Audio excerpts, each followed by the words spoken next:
Assalamualaikum warahmatullahi wabarakatuh. A'udzu billahi minasyaitonir rajim. Bismillahirrahmanirrahim. Innal hamdalillah nasta'inuhu wa nastaghfiruhu wa nu'minu bihi wa natawakkalu alayh. Wa na'udzu billahi min shururi anfusina wa min sayyiati a'malina. May yahdihillahu fala mudilla lahu wa may yudlilhu fala hadiya lahu. Asyhadu an la ilaha illallah wahdahu la syarika lahu وأشهد أن محمدا عبده ورسوله اللهم صل على سيدنا محمد وعلى آله وصحبه أجمعين وبارك وسلم أما بعد بسم الله الرحمن الرحيم والعصر إن الإنسان في خسر إلا الذين آمنوا وعملوا الصالحات وتواصوا بالحق وتواصوا بالصبر صدق الله العظيم وقال رسول الله صلى الله عليه وسلم من سلك طريقا يلتمس به علما سهل الله له به طريقا إلى الجنة وكما قال صلى الله عليه وسلم. Alhamdulillah, syukur kita kepada Allah Subhanahu wa taala kerana masih lagi diberi kesempatan untuk kita luangkan masa kita untuk kita sambung pengajian kita pada malam ini yang berkaitan dengan hadis, insya-Allah berpandukan kitab hadis 40 karangan Al-Imam An-Nawawi radhiyallahu ta'ala anhu dan disyarahkan oleh Ustaz Mustafa Abdul Rahman, insya-Allah. Dan sebelum kita mulakan, sama-sama kita mulakan dengan bacaan kita Al-Fatihah. A'udzubillahi minasyaitonirrajim. Bismillahirrahmanirrahim. Alhamdulillahirabbil alamin arrahmanirrahim maliki yaumiddin. Iyyaka na'budu wa iyyaka nasta'in. Ihdinas siratal mustaqim. Shiratal ladzina an'amta 'alaihim ghairil maghdubi 'alaihim waladdallin. Amin. Muka surat 91, insya-Allah.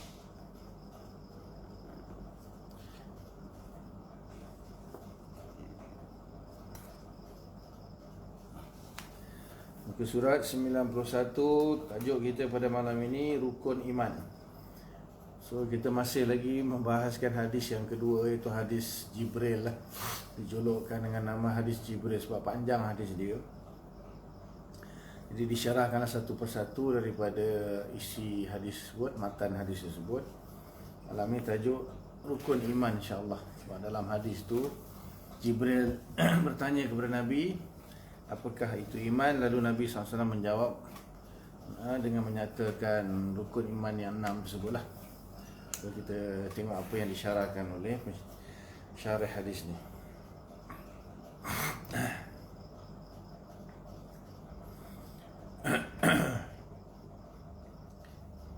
Dalam hadis tersebut Rasulullah sallallahu alaihi wasallam menerangkan rukun iman, iaitu engkau beriman kepada Allah dan malaikatnya, segala kitabnya, para rasulnya, dan kepada hari kemudian ataupun hari akhirat, dan kepada takdir baiknya dan takdir buruknya. Semuanya ada sebanyak 6 rukun yang menjadi dasar akidah atau kepercayaan orang lain. Kepercayaan orang Islam lah. Maka di atas inilah dilaksanakan amal. Di atas inilah dilaksanakan amal. Iman berarti kepercayaan atau tasdik. Ulama Islam telah mengertikan iman dengan beberapa pengertian, tetapi yang ditetapkan oleh ulama hadis dan fiqh yang lebih tegas lagi lengkap, mereka berpendapat bahawa iman ialah at-tasdiq bil qalbi wal iqraru bil lisan wal amalu bil arkan, iaitu membenarkan dengan hati, berikrar dengan lidah, dengan percakapan, dan beramal dengan anggota. Bil arkan maksudnya dengan anggota. Kesimpulan takrif pengertian ini menegaskan bahawa iman adalah tercipta paduan antara 3 perkara, iaitu kepercayaan hati, pengakuan lidah, amal dengan segala rukun atau perintah.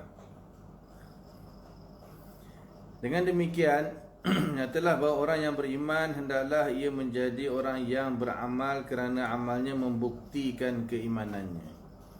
Kalau tidak, maka imannya semata-mata perasaan dan cita-cita belaka yang menyenangkan hatinya bahawa dia seorang yang beriman dan berharap akan mendapat kurniaan Tuhan sebagaimana yang dikatakan oleh Imam Hasan Al-Basri radhiyallahu taala anhu. Laisal imanu bitakhalli wala bitamanni walakinnahu ma waqara fil qalbi wa saddaqahu al-amal. Man qala hasanan wa amila ghaira salihin radallahu qawlihi wa man qala hasanan wa amila salihan rafa'ahu amal. Bukanlah iman itu dengan perhiasan dan cita-cita.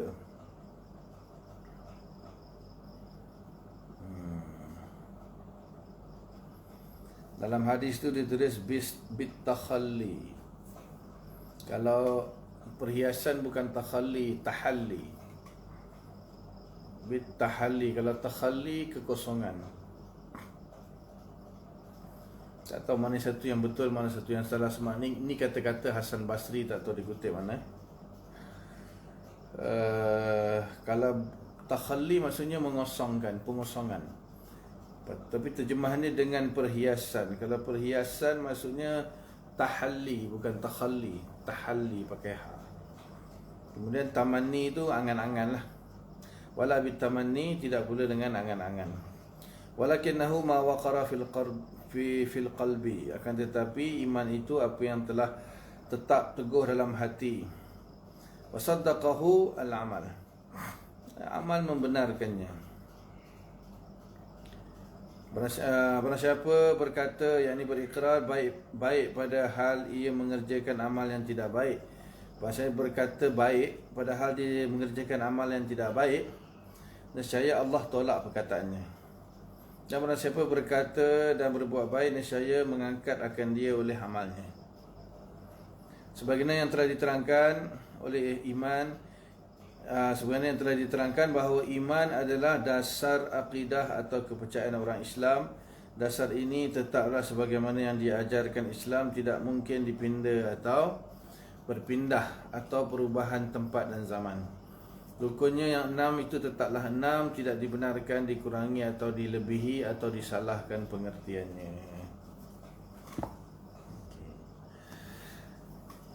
Jadi rukun iman. Apa tu iman? Jadi bukan saya nak kritik lah pensyarah kitab ni, tetapi ternyata apa yang dia sampaikan tu hanya suatu pendapat peribadi dia lah. Boleh saya kata pendapat peribadi dia.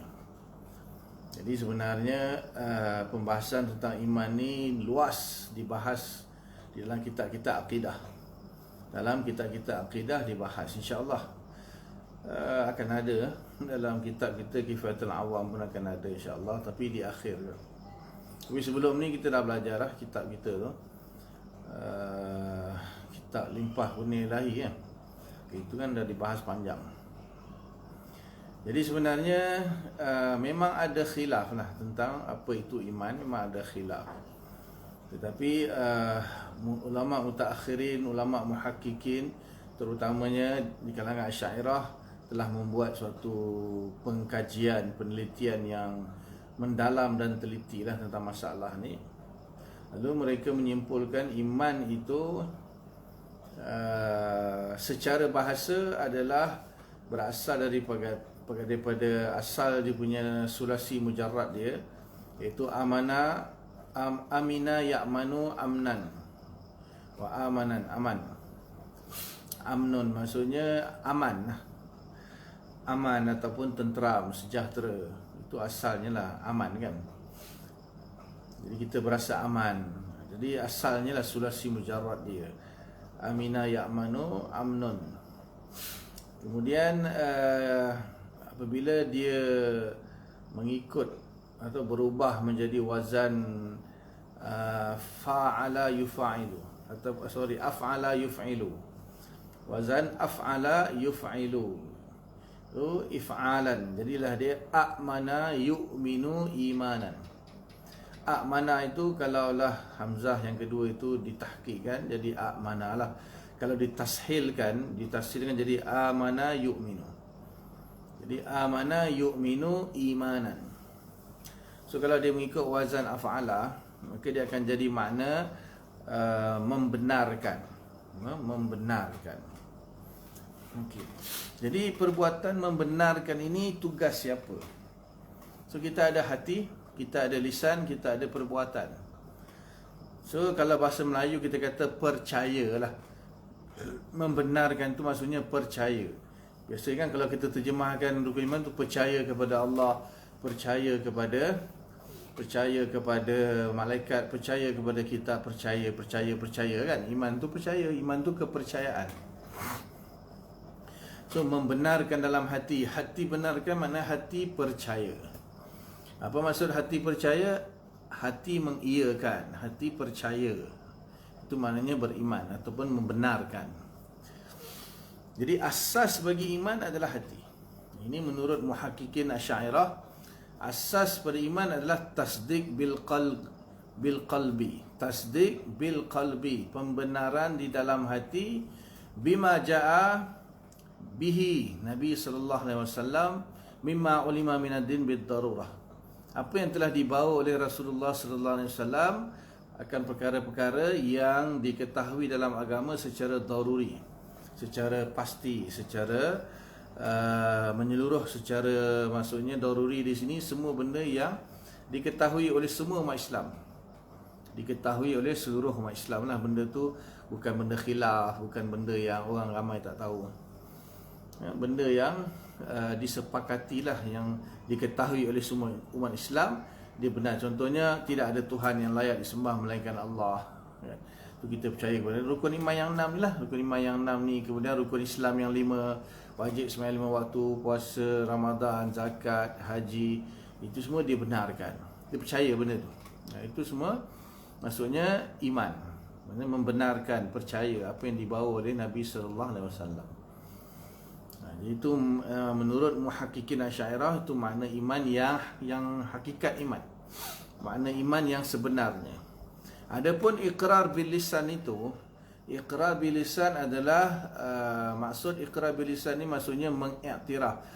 Mengiktirafkan dan melafazkan apa yang telah dibenarkan dalam hati. Jadi kalau orang tu dalam hati dia sudah membenarkan, maka yang tahu hanya dia dan Allah saja. Orang lain tak tahu. Manusia lain manalah tahu dalam hati dia benarkan ke ataupun dustakan ke. So untuk membuktikan bahawa dia ni beriman, dia kena iqrar bil lisan. Dia kena iqrar bil lisan, maksudnya dia kena melafazkanlah dengan lisan dia akan apa yang telah dibenarkan dalam hati. Dan sekiranya dia melafazkan, berikrar, mengiktiraf apa yang dibenarkan dalam hati itu, maknanya bersesuaianlah apa yang ditasdik dalam hati dia dengan apa yang lisan, maka itulah kita kata orang beriman yang sebenarnya dan orang Islam yang sebenarnya secara zahir lah dan secara hakikatnya. Secara zahir kita tahu dia beriman, dan secara hakikatnya pun kalau bersesuaianlah apa yang dia syahadah tu, apa yang dia ikrar tu dengan hati dia kalau sama, berarti hakikatnya dia pun beriman di sisi Allah dan di akhirat lah. Sebab apa? Boleh jadi orang tu ikrar saja macam orang munafik. Orang munafik dia hanya ikrar bil lisan. Orang munafik dia ikrar bil lisan. Dia bahkan dia amal bil jawarih, amal bil arkan, amal bil jawarih. Dia beramal, dia semayang. Orang munafik ni siap semayang lagi. Bila orang nampak, tak nampak tak semayang. Jadi dia ikrar bil lisan, kemudian dia siap beramal lagi, tapi hati dia tak membenarkan. Hati dia tak membenarkan. Jadi di sini kita kena lihat, maknanya iman itu dari sudut yang nampak dengan dari sudut yang tak nampak, dari sudut yang zahir, dari sudut yang batin. Jadi kalau sudut batin, hati tak nampak. Kalau dari sudut lisan, iqrar bil lisan dengan amal bil jawarih, itu benda yang nampak. Jadi walaupun kita hanya nampak dia punya ikrar dan dia punya amal dia, tapi kita tak nampak dalam hati dia. So boleh jadi dia beriman, boleh jadi dia munafik. Jadi walaupun dia orang munafik sekalipun, Nabi sallallahu alaihi wasallam tetap melayani orang munafik seperti orang Islam. Sebab apa? Nabi kata, Nabi bukan tak tahu siapa dia, senarai nama orang munafik tu Nabi tahu. Jibril bagi tahu lah Allah Taala, hantar Jibril bagi tahu siapa munafik, ketua dia siapa. Senarai nama ada, yang pegang tu Huzaifah Al-Yamani radhiyallahu taala anhu, dia pegang rahsia Nabi. Dia ada senarai nama orang munafik. Nabi bukan tak tahu, tapi Nabi tetap melayani orang munafik ni sebagai macam orang Islam. Sebab apa? Nabi kata, aku tak mau nanti orang kata Muhammad membunuh pengikutnya sendiri. Pengikutnya yang Islam, yang beriman, yang solat, yang syahadah pun dia bunuh juga. Apa yang sebenarnya dia nak sebenarnya? Jadi orang tak tahu kan, dalam tasdik bil qalbi ke takzib ke, bila orang tak tahu dia tasdik ke atau dia takzib. Tasdik lawannya takzib, mendustakan lah. Membenarkan lawannya mendustakan. Macam orang munafik, mana orang tahu? Tapi kalau orang nampak, oh dia tu semayang, asal Muhammad bunuh pengikut dia yang semayang. Dan itu orang tak tahu kan. So Nabi tetap melayani orang munafik sebagai orang beriman. Jadi sebenarnya yang mengukur keimanan itu adalah hati, bukannya lisan, bukannya perbuatan. Tetapi masalah yang saya sebut tadi, kalaulah orang tu tidak berikrar dengan lisan dia, macam mana kita nak tahu dia beriman ke tidak? Itu satu masalah lagi. Dia hanya membenarkan dalam hati, tapi semua hidup tak pernah syahadah, tak pernah semayang, tak pernah, misalnya lah. Ada orang macam tu kan? Mungkin ada. Sebab apa? Dalam hadis sahih Bukhari Muslim disebutkan, orang yang terakhir sekali keluar daripada neraka, dia dibakar dalam keadaan gentung hitam legam, dikeluarkan dah macam arang lah.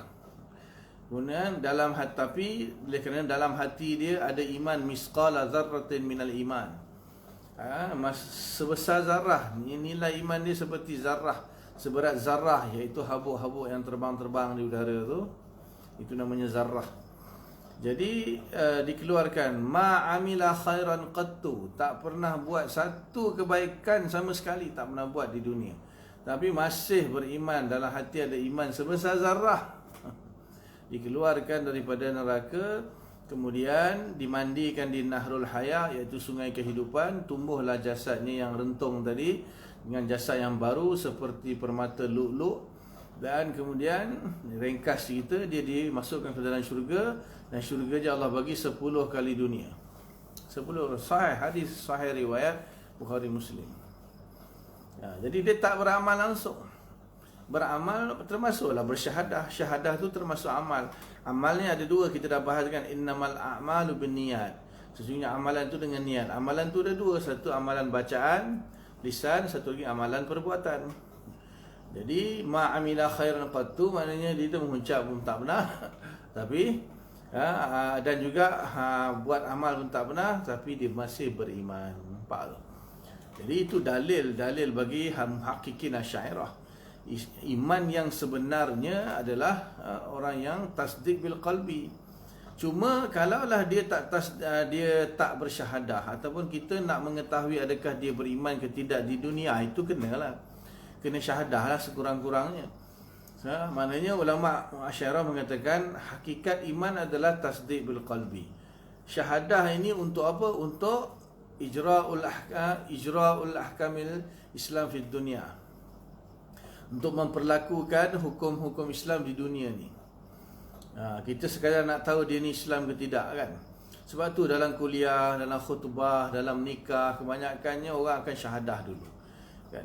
Dia akan syahadah nak bagi tahu, tunjuk kata dia Islam, tunjuk kata dia Islam.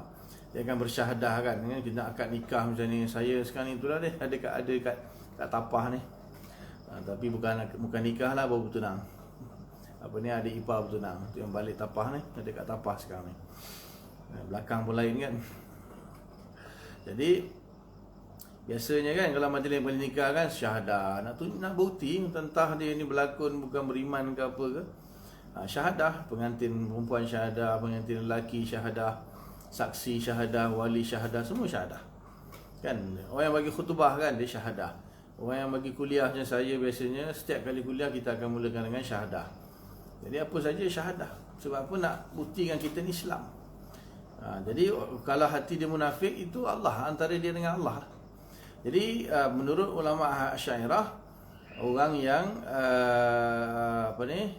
beriman itu adalah orang yang dalam hati dia membenarkan apa yang dibawa oleh Rasulullah SAW, kemudian untuk kita menganggap dia Islam di dunia, beriman di dunia, dia kena syahadah.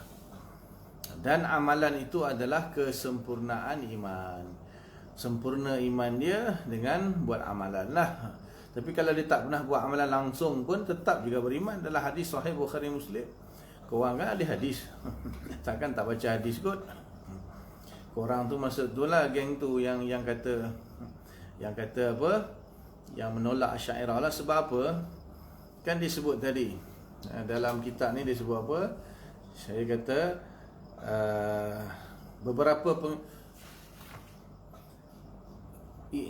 ulama Islam telah mengertikan iman dengan beberapa pengertian, tetapi yang ditetapkan oleh ulama hadis dan fiqh adalah lebih tegas lagi lengkap. Ya, kalau maksudnya kalau membahaskan tentang kesempurnaan iman, ya. Kita sekarang ni bahas hakikat iman tu. Iman itu apa dia? Kalau kesempurnaan, itu lain lagi. Contohnya nasi lemak. Nasi lemak, kalau orang tu masak nasi dan dia tahu santan, nasi lemak lah, itulah nasi lemak. Tapi kalau tak ada sambal, tak ada telur, tak ada ikan bilis, tak ada kacang, tak ada timun, masih ke panggil nasi lemak? Ya, masih panggil nasi lemak. Yang penting nasi masak dengan santan, itu namanya nasi lemak. Tapi sambal, ikan bilis, telur, kacang, timun, tambah lauk lah, kalau ada lauk kan, ayam ke apa ke, itu kesempurnaan nasi lemak tu je. Kesempurnaan dia. Adakah kalau tak ada sambal, tak ada kacang, tak ada timun, kita kata kita bukan nasi lemak? Kita kata bukan nasi lemak ke? Tetap nasi lemak juga. Kan? Ada orang dengar, saya nak nasi lemak kosong, saya tak nak sambal, tak nak nasi lemak kosong je. Tambah nasi boleh, nasi kosong, nasi lemak kosong. Nasi lemak juga kosong. Itulah hakikat nasi lemak. Kan? Bukannya sambal, itu semua bukan nasi lemak. Itu hanya kesempurnaan. Tak sempurna lah kalau tak ada sambal, tak ada kacang, tak ada timun, kan? Tak ada telur, tak sempurna lah. Tapi yang hakikat nasi lemak tu, nasi tu je yang masak dengan santan. Jadilah di sini kita kata hakikat iman tu tasdik bil qalbi. Tapi ya iqrar bil lisan itu supaya kita boleh menganggap dia beriman. Macam mana kita nak tahu? Hati kita tak nampak kan. Sebab tu kita kena syahadah. Saya dah bahas panjang lah dalam akidah. Saya di sini nak ulang-ulang pun akan jadi panjang di sini. Sebab bila dia kata mereka berpendapat bahawa iman ialah at-tasdiq bil qalbi wal iqrar bil lisan wal amal bil arkan. Ya, betul, ini kesempurnaan iman. Jadi dia kata kesimpulan takrif ini menegaskan bahawa iman adalah tercipta paduan antara tiga perkara. Dia bukan paduan antara tiga perkara. Okey, kalau dia kata tiga-tiga mesti ada, kalau kurang satu beriman ke tidak tanya? Senang je kalau kita nak tengok dia punya apa, takrif dia, definisi dia tepat ke tidak. Kita tanya dia, sekarang ni orang tu tak semayang langsung semua hidup, tak buat satu amalan pun, dia nak kata beriman ke tak beriman? Kafir ke beriman? Tanya. Jadi dia katakan ulama hadis, ulama fiqh. Ulama fiqh yang dimasukkan di sini Imam Malik, Imam Syafi'i, Imam Ahmad bin Hanbal. Kalau Imam Abu Hanifah dua je. Imam Abu Hanifah dia lain sikit. Mazhab Hanafi, iman dua. Tasdiq bil qalbi, iqrar bil lisan. Amal kesempurnaan saja. Asy'ariyah tak. Tasdiq bil qalbi saja. Ikrar untuk kita menghukumi dia sebagai beriman di dunia, dan amal itu kesempurnaan iman. Sebab amal bukan iman. Dalam Al-Quran kita baca innal ladzina amanu wa amilus solihat, innal ladzina amanu wa amilus solihat. Orang beriman dan beramal soleh, orang beriman dan beramal soleh. Kalaulah amal soleh itu termasuk daripada iman, kenapa Allah Ta'ala perlu sebut dua? Sebut satu sudahlah. Kan? Innal ladzina amanu sudahlah. Kalau kau kata iman itu adalah tasdiq bil qalbi, iqrar bil lisan, dan amal bil jawarih, amal soleh, amal baiklah. Jadi kenapa Allah Ta'ala ulang-ulang dalam Quran berpuluh-puluh tempat, innal ladzina amanu wa amilus solihat, orang yang beriman dan beramal soleh, orang beriman dan beramal soleh. Kalau amal tu dah masuk dalam iman, kenapa nak kena ulang 2 kali? Tak payahlah sebut beramal soleh, sebut iman sudahlah. Betul? Jadi hakikat iman itu tasdik bil qalbi, dan kesempurnaan iman itu adalah beramal soleh. Adapun syahadah itu kan untuk sebagai kita tahu dia beriman ke tidak. Kan macam orang nak kahwin dia kena akad lah kan. Kita aku nikahkan Dika dengan Fulana binti Fulan dengan mas kahwin sekian-sekian. Saya terima nikah Fulana binti Fulan dengan mas kahwin sekian-sekian. Sah. Baru kita tahu okey. Kan ada lafaz. Takkan kami setuju je beriman tak. Kita tak boleh nak kata kan. Kita tak boleh nak hukum dia kalau dia hanya cakap kami dah setuju dah. Kena ada akad untuk membuktikan bahawa dia itu sah menjadi pasangan suami isteri kan. Jadi ikrar bil lisan itu syarat untuk kita hukumkan dia Islam ataupun beriman di dunia. Sebab apa? Katakanlah ada orang dia mengaku dia beriman. Lepas tu kita suruh dia syahadah. Dia tak nak syahadah. So kita tak boleh hukum kata dia beriman. Walaupun dia kata saya betul-betul percaya, tapi syahadah lah. Kita kata okey, cuba syahadah tengok. Tak nak. Mana boleh tak nak? Sebab apa? Itu rukun Islam. Jadi ulama bahas, katakanlah dia tidak mengucap, semua hidup dia tak pernah mengucap 2 kalimah syahadah, tapi hati dia beriman kan. So kita tengok kenapa dia tak mengucap 2 kalimah syahadah. Kalau misalnya dia duduk di kalangan keluarga orang kafir, tak macam mana dia baca Quran ke, dia buat kajian sini, tiba-tiba dia tengok dia percaya, dia baca Quran semua terjemahan lah kot misalnya kan, lalu dia percaya kepada Islam, dia percaya kepada Allah semua, tapi dia tak berani, takut keluarga dia bunuh dia ke, keluarga dia pulaukan ke dia. So hati dia percaya, tapi dia tak berani nak jumpa orang Islam, nak bagi tahu kata kan, sebelum datang keberanian tu dia mati. Jadi kita kata dia zahirnya bukan Islam lah. Kita mana tahu kan dia tak mengucap. Macam mana kita nak tahu dia Islam ke tidak? Sebab kita nak, bila orang Islam ni kalau dia mati, kita kena mandikan, kena kafankan, kena solatkan, dan kena tanam di perkuburan orang Islam. Bila kita tahu dia Islam. Tapi kalau kita tak pernah mengucap, macam mana kita nak tahu dia Islam? Kita tak boleh lah hukumkan kata dia Islam. Kita pun tak tahu, dia pun tak ucap. Tapi kalau dia mengucap tapi hati dia tak beriman, orang munafik kan. Kalau orang munafik misalnya, itu kita tetap je kita mandikan kapan kan, tanam di kuburan, tapi besok di akhirat dia kena neraka selama-lamanya kalau dia betul-betul munafik. Jadi dan beramal jelas, takkan orang tak semayang ke hukum kafir pun. Dia kata ulama hadis kata, ulama fiqh kata iman kena 3 sekali. Habis tu kalau dia tak semayang semua hidup, kau nak kata kafir. Kalau dia tak puasa semua hidup, nak kata kafir. Jadi kelompok yang mengkafirkan orang yang tidak beramal ialah Khawarij. Khawarij kata iman mesti 3. Betul. Khawarij pun kata iman mesti 3. Tak, maknanya kena tasdik bil qalbi, kena ikrar bil lisan, kena amal bil jawarih. Kalau dia tak beramal, misalnya dia tinggalkan sembahyang, kafir. Itu Khawarij. Khawarij kata kalau dia tinggal sembahyang sekali, kafir. Yang kedua Mu'tazilah. Mu'tazilah kata apa? Iman pun tidak, kafir pun tidak. Ini lagi pelik. Dia kata apa? Pasal apa kita kata tidak beriman? Sebab dia tinggalkan sembahyang. Dia tidak beramal bil arkan, tidak beramal bil jawarih. Kan syarat dia amal bil jawarih. Jadi dia tak amal, maknanya dia tak beriman. Habis kafirlah, tak kafir juga. Sebab apa? Sebab dia tasdik dan syahadah. Jadi iman pun tidak, kafir pun tidak, kata Mu'tazilah. Habis tu apa? Manzilatun baina manzilatain.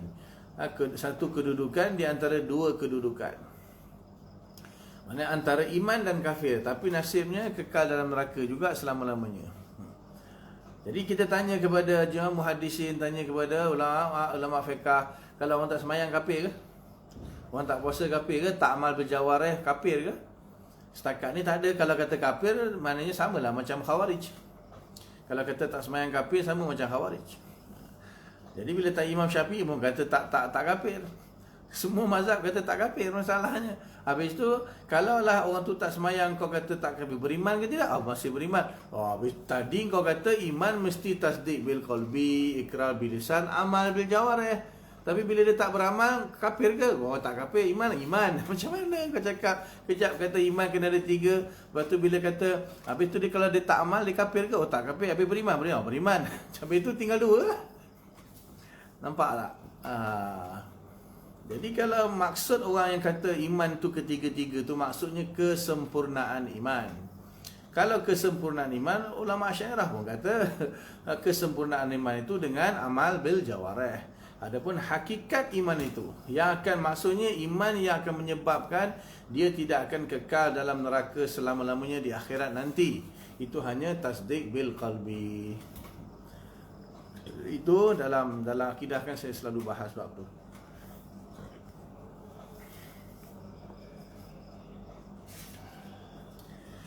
Bukan saya nak cakap apa, sebenarnya kitab ni saya dah khatam. Saya dah khatam 2 kali kot. Saya dah khatam 2 kali kitab ni. Saya pernah mengajar kitab ni 2 kali. Jadi ustaz yang mensyarahkan ni ada beberapa perkara yang dia agak menyalahi Asy'ariyah. Agak menyalahi Ahlussunnah wal Jamaah Asy'ariyah. Jadi tak apalah. Saya betulkanlah mana yang apa ni tak selari dengan Ahlussunnah wal Jamaah Asy'ariyah. Dan dalam bab bid'ah pun dia ke arah tu. Dia kata bid'ah semuanya sesat. Nanti akan ada hadis bid'ah. Jadi dia punya pendapat pelik sikit. Dia ada ni lah, dia tak tahu nak kata lah. Saya pun tak kenal siapa ni, pengarang ni tak kenal. Tapi dia, bila baca kita faham, lain macam je ni. Ini dah cenderung ke sana nampak ni. Dia memang ada, bukan saya nak cakap apa. Ada sebahagian ulama' ahli sunnah, dia dalam bab-bab ni dia cenderung ke sana. Tak tahu langsung nak kata dia ni ahli sunnah pure pun tak juga. Dia ada bab dia cenderung ke sana. Ke sana tu faham lah. Sekarang kena tengah ada konsert kat sana kan. Itu sunnah lah tu. Jadi itu bab apa ni, iman. Kemudian di sini dia kata iman itu ada asas lah bagi Islam. Iman itu adalah asas bagi Islam. Jadi kita kata seperti yang saya awal-awal dulu saya berkata, agama kita ni ada 3 lah. Agama kita ada 3. Senang cerita 2 lah. Lepas tu agama Islam tak sama dengan agama lain. Sebab agama Islam ni ada 2 perkara yang besar. Yang pertama, kepercayaan, keimanan, keyakinan atau keimanan lah. Yang kedua, amalan, ibadah ataupun amalan ataupun ibadah. Jadi kalau sebelum ni kan kita mulakan bahas dengan rukun Islam dulu kan. Dia ikut susunan hadis tu lah. Hadis tu sebut rukun Islam dulu, jadi dia bahas rukun Islam. So rukun Islam tu syahadah, puasa, syahadah, sembahyang 5 waktu, puasa, zakat, haji. Jadi itu kan amalan zahir, amalan zahir. Dan kalau iman ni bab kepercayaan. Jadi Islam tertegak di atas 3 rukun inilah. Yang ketiga ni ihsan, iaitu tasawuf, akhlak. Dan itu kita kata termasuk di bawah amalan juga, tetapi amalan hati lah. Soalan ketiga kan tentang ihsan, tanya tentang ihsan. Jadi ihsan ni apa ni, akhlak lah. Ulama kesimpulkan maksud ihsan di sini adalah akhlak, iaitu bab tasawuf, tazkiyatun nafs. Dan itu merupakan kesempurnaan lah. Itu merupakan kesempurnaan bagi iman dan Islam itu sendiri. Jadi asas daripada Islam, agama kita adalah iman dan Islam. Iman kepercayaan, i'tiqad, keimanan, keyakinan. Islam itu praktikal. Islam itu praktikalnya, ibadahnya lah, amalannya. Dan ihsan ataupun akhlak itu adalah kemuncaknya iman dan Islam. Kesempurnaan iman dan Islam itu sendiri pergi kepada ihsan, iaitu anta'budallaha ka'annaka tarah. Kamu beribadah kepada Allah seolah-olah kamu melihat Allah. Jadi ada 2 lah. Jadi kita kena dua-dua. Dan iman itu asas. Maksudnya tanpa iman, semayang pun tak guna, syahadah pun tak guna, puasa pun tak guna, zakat pun tak guna, haji pun tak guna. Orang munafik syahadah, orang munafik semayang, tak guna. Pasal apa? Hati dia tak beriman. So iman itu asas. So Islam itu dia punya cabang dia, kita kata cabang dia lah. Sebab apa? Tanpa iman tak gunalah. Rukun Islam tu 5 dia buat semua pun tak guna. Dia kena ada iman dulu. Jadi kita boleh kata iman ini adalah usul. Iman adalah usul, adalah asas, dan Islam itu praktikal tu, amalan tu adalah cabang ataupun furu'. Dari sudut itulah, dari sudut itu. Akan tetapi iman itu sendiri ada asas dia, dan iman juga ada cabang dia. Islam pun ada asas dia dan ada cabang dia. Jadi apa yang dinyatakan dalam rukun iman itu asas dia, dan apa yang dinyatakan dalam rukun Islam tu asas dia juga. Dan dia ada cabang-cabang dalam keimanan dan cabang-cabang dalam Islam. Maksudnya ada cabang-cabang dalam akidah, ada cabang-cabang dalam fiqh. Fiqh pun banyak cabang dia juga. Akidah pun ada cabang-cabang dia lah. Jadi rukun iman yang 6 ini mengukur keislaman, keimanan seseorang. Siapa yang nafi salah satu daripada rukun iman yang 6 ini, maka dia kafir. Pertama, Allah katalah, Allah dia percayalah. Kalau tak percaya kepada Allah, jelaslah tak ada gunanya orang tu tak percaya kepada Allah, tapi percaya malaikat, kitab, rasul, itu tak ada gunanya. Tapi ada orang dia percaya kepada Allah, tak percaya malaikat. Ada orang percaya kepada Allah, tak percaya kepada kitab. Ada orang percaya kepada Allah, tak percaya kepada rasul, tak percaya kepada kiamat, tak percaya kepada qada dan qadar. So tak guna juga. Sebab apa? Beriman kepada Allah itu asas. Jadi apabila seorang tu beriman kepada Allah, apa makna beriman kepada Allah? Nanti dia akan bahaslah nanti tahap yang pertama panjang. Saya kalau nak huraian nanti panjang. Di sini dia buat tak panjang lah. Dia buat 2 muka surat je. Nanti huraian dia agak panjang lah. Jadi apabila seseorang itu menolak, bila dia katalah dia tak beriman kepada qada qadar, bermakna dia tak beriman kepada Allah. Dia tak boleh kata aku beriman kepada Allah tapi tak beriman kepada hari kiamat. Aku beriman kepada Allah tapi aku tak beriman kepada Nabi. Tak boleh. Pasal apa? Apa maksud beriman kepada Allah itu? Beriman kepada Allah itu ialah kita membenarkan dalam hati bahawa tidak ada Tuhan yang layak disembah melainkan Allah. Jadi tidak ada Tuhan yang layak disembah. Apa maksud disembah bahasa kita? Disembahlah maksudnya kita memperhambakan diri, tunduk patuh kepada Allah Ta'ala. Jadi bila macam mana kita tunduk dan patuh kepada Allah tu, kita menganggap dia tidak ada Tuhan selain dia. Maknanya bila kita menganggap Allah tu Tuhan kita, maknanya apa yang dia beritahu kita kena benarkan lah. Jadi kita percaya dia Tuhan, tapi apa dia beritahu kita tolak. Itu apa maknanya beriman kepada Allah. Jadi kita tunduk kepada perintahnya, tunduk kepada pemberitahuannya lah. Jadi dia yang bagi tahu bahawa padahal kalau kita, maksudnya yang paling mudah, mana kita takkan kenal Tuhan tanpa rasul. Dan siapa yang memperkenalkan kita kepada Allah kalau bukan rasul? Dan rasul itu siapa yang datang kepada dia? Malaikat. Malaikat datang bawa apa? Bawa kitab, bawa Al-Quran, bawa Injil, bawa Zabur, bawa Taurat, bawa Zabur kepada Nabi masing-masing lah. Jadi tak mungkin satu orang tu dia boleh percaya kepada Tuhan tapi tak percaya kepada rasul, tak percaya kepada malaikat, tak percaya kepada kitab. Sebab apa? Yang memberitahu dia tentang Tuhan itu adalah rasul. Kalau Tuhan mungkinlah kot dia boleh fikir, tapi kalau Allah, Tuhan, maknanya Tuhan itu umum. Allah itu maknanya tidak ada Tuhan selain Allah yang dianggap sebagai Tuhan lah. Maksud saya Tuhan itu umum, maknanya ada orang menganggap ada Tuhan selain Allah kan. Padahal memang tidak ada Tuhan pun selain Allah. Tetapi untuk mengetahui Tuhan itu adalah Allah sahaja, tidak ada Tuhan selain, itu mesti melalui rasul. Macam mana boleh kita tahu kan? Boleh kita dalam akidah kan kita belajar isbat wujudnya Tuhan. Ya, wujud Tuhan kita boleh guna akal, tapi siapa Tuhan tu kita tak boleh pakai akal. Tuhan tu siapa? Kena mesti rasul. Kena mesti melalui rasul. Rasul yang akan beritahu inna rabbakumullah kan wa ilahukum ilahu wahid la ilaha illa huwa. Jadi rasul yang akan beritahu Tuhan itu siapa dia, iaitu Allah. Tanpa rasul kita tak akan kenal Allah. Dan rasul itu didatangi oleh malaikat, dan malaikat bawa kalam Allah, kitab Allah. So otomatik lah kalau kita beriman kepada Allah, berarti kita beriman kepada rasul, kepada malaikat, kepada kitab. Dan dalam kitab itu dia beritahu kita akan kembali ke akhirat. Kita sahabat, akhirat itu tempat kita akan bertemu dengan Tuhan kita.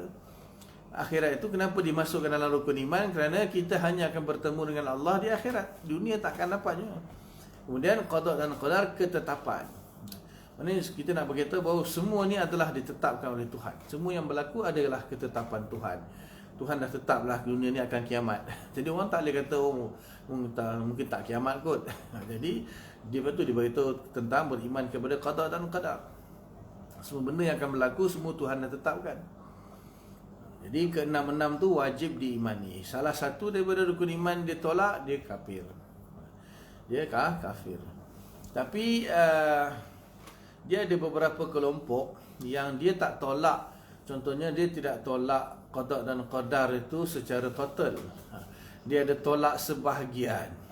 Dia menolak sebahagian takdir. Itu nanti kita tak katalah dia tu kafir. Kita kata dia ahli bid'ah. Contoh macam Qadariyah. Qadariyah, Mu'tazilah, dia menolak takdir dalam bab af'alul ikhtiyari. Dalam bab af'alul ikhtiyari manusia ataupun af'alul ikhtiyari mukallaf lah. Mukallaf ni jin dan manusia, tapi kita fokus manusia lah. Af'alul ikhtiyari ni maksudnya perbuatan yang di bangsa pilihan. Manusia boleh memilih perkara tersebut.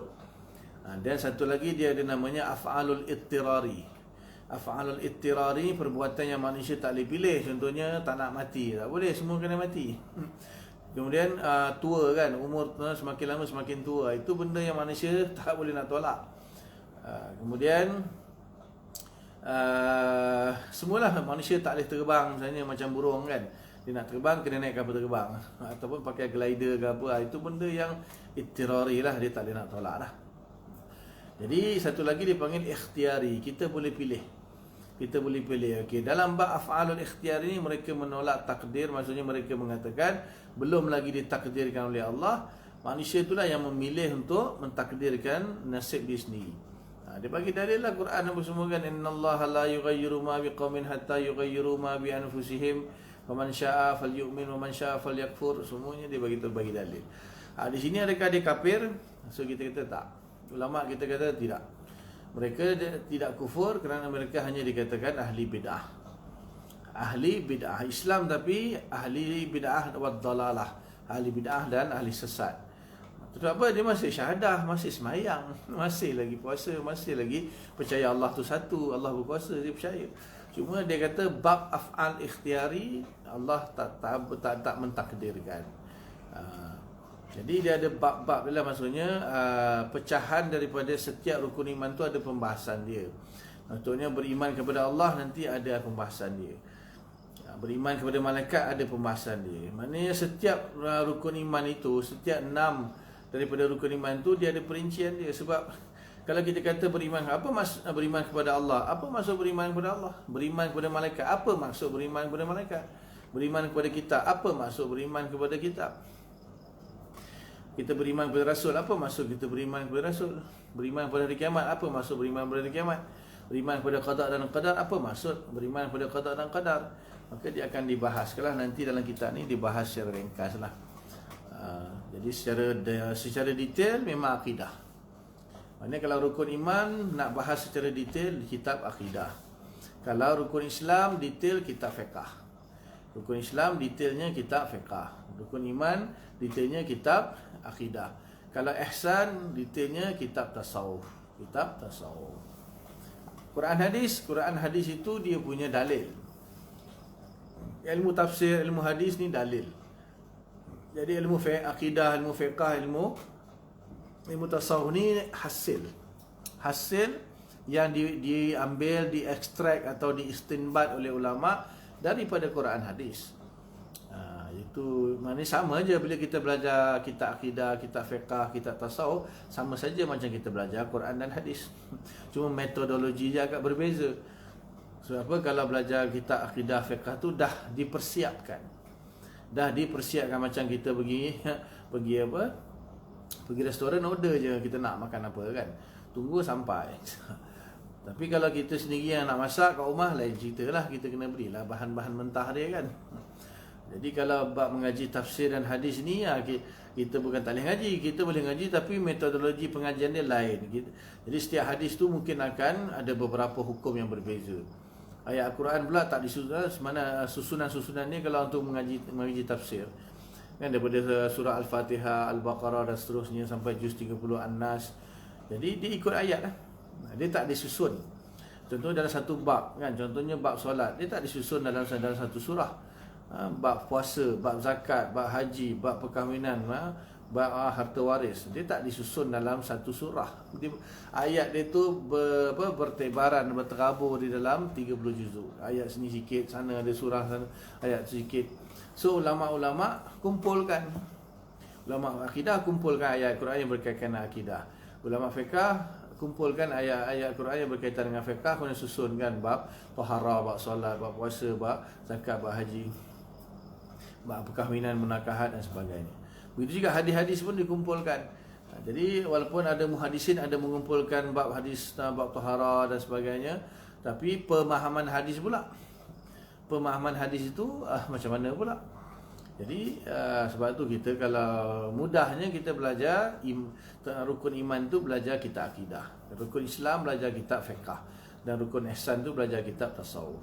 Di samping itu juga kita belajar juga tafsir dan hadis, belajar tafsir, belajar hadis. Kita ni pun kita hadis kan. Tapi hadis Imam Nawawi ni dia bukan dia tidak mengumpulkan hadis ni untuk bab-bab fiqh. Dia mengumpul hadis untuk bab-bab usul syarak kita, usul agama kita secara umum. Baik akidah, baik fiqh, baik akhlak dikumpulkan secara umum. Hadis 40 Imam Nawawi ini dia membahaskan tentang usul-usul agama kita. Lebih kurang 42 hadis ada. Jadi itu metodologi pengajian lah, metodologi pengajian. Dan ada satu lagi namanya ilmu alat. Oleh kerana Al-Quran, hadis itu kan bahasa Arab. Jadi di situlah orang nak belajar, dia kena belajar nahwu, saraf, bahasa Arab lah. Memang tata bahasa Arab, nahwu, saraf dia panggil. Tata bahasa Arab dia panggil nahwu, saraf, kemudian bahasa Arab, kemudian ilmu sastra Arab, ilmu balaghah. Kemudian belajar ilmu usul fiqh, usul tafsir, usul hadis, belajar mantik, belajar tajwid dan sebagainya. Itu sebagai dipanggil ilmu alat. Itu pengajian yang sempurna lah. Jadi dia ada dalil, sumber syarak, masadir syariah, Quran hadis, ditambah lagi dengan ijma' dan qiyas. Kemudian kita ada 3 bidang yang wajib, iaitu akidah yang membahas rukun iman, fiqh membahas rukun Islam, dan tasawuf membahas rukun ihsan. Dan di antara ekstrak ataupun istimbatnya 3 perkara tadi daripada Quran hadis, perlu belajar ilmu alat. Ilmu alat yang khusus seperti usul tafsir, usul hadis, usul fiqh, mantik, kemudian balaghah, dan yang ada lagi usul-usul yang lain seperti bahasa Arab lah, nahwu, saraf dan sebagainya. Jadi insya-Allah nanti pada akan datang kita akan masuk kepada satu-satulah apa makna beriman kepada Allah. Kemudian macam mana ulama ada ulama berbeza manhaj, berbeza cara, berbeza metodologi di dalam memperkenalkan Allah kepada masyarakat. Contohnya ulama Asy'ariyah guna sistem sifat 20. Dan ada mazhab guna macam-macam lah yang cara yang lain. Tapi yang masyhurnya yang kita belajar itulah sifat 20. Dan bagaimana malaikat tu nanti termasuk juga dalam bab akidah dan sebagainya. Wallahu taala alam. Jadi setakat itu dulu. Apa yang baik daripada Allah Subhanahu wa taala, apa yang tak baik kelemahan saya lah, minta ampun kepada Allah, minta maaf kepada semua. Mudah-mudahan Allah Taala bagi taufik untuk kita faham, amalkan, sampaikan.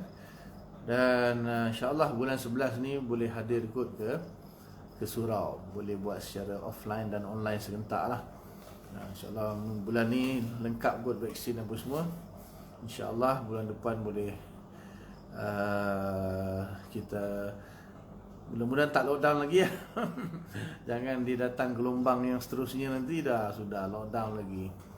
InsyaAllah bulan 11 dah boleh mula saya datang ke surau insyaAllah. Jadi setakat itu dulu. Kita tutup dengan Assalamualaikum warahmatullahi wabarakatuh. Sama-sama semua. Amin wa iyyakum.